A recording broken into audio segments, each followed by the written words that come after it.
Everyone, iOS 16 Beta 8 has just officially came out, so let's go and take a look at it, see what's new with it. Now I did install it on my iPhone 12 Pro, and here's the craziest thing. iOS 16 officially is about to come out very soon, and we'll talk about that in a second. But the update size for this specific update was about 202.3 megabytes on my iPhone 12 Pro.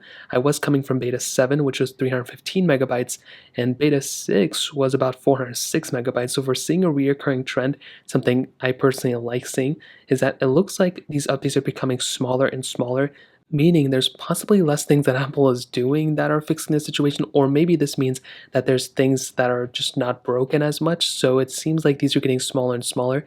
Hopefully the next ones are like maybe 100 megabytes. That way it looks to us at that point that it's an official, like, good release to the public.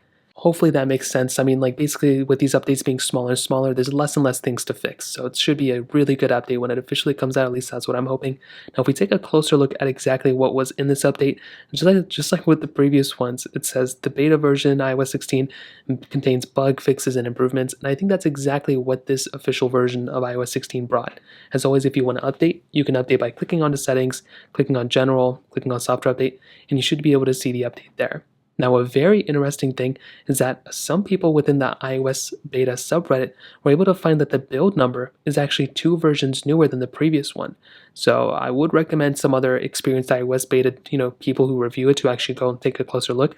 But under this post, this person said the build number is, whatever this was, and it said it's actually 2 build numbers newer than the previous one, which is very interesting. So just like what those people stated, I think we're very close to the official release.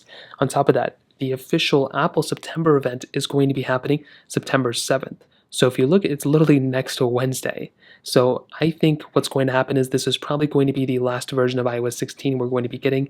And there's a possibility we may even get another iOS 16 beta release this week. But September 5th is a holiday, so I don't think we're probably going to be getting any more. Probably next week, I think we're probably going to be getting the release candidate on the 9th, because as some of you may know, the September 7th event, there's no iOS versions. Usually, there's been some times where it's been very close.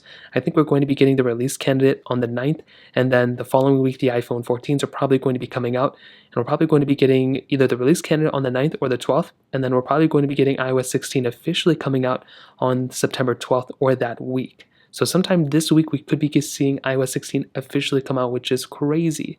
So before that, I would recommend you backing up your iPhone. I probably wouldn't recommend updating as soon as it comes out, but I have been doing several different battery tests, including a battery test I'm doing right now on some other iPhones or other Androids, and I've been seeing really promising results with each iteration of iOS.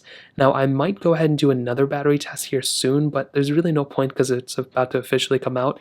But with every single iOS beta, I've been seeing improvements in the battery life department. And if you own an iPhone like an iPhone 12 Pro or any of the more expensive iPhones that have came out, the iPhone 10, 10s, iPhone 11 Pros, you can also get this battery percentage coming up on the top right corner, which is really cool.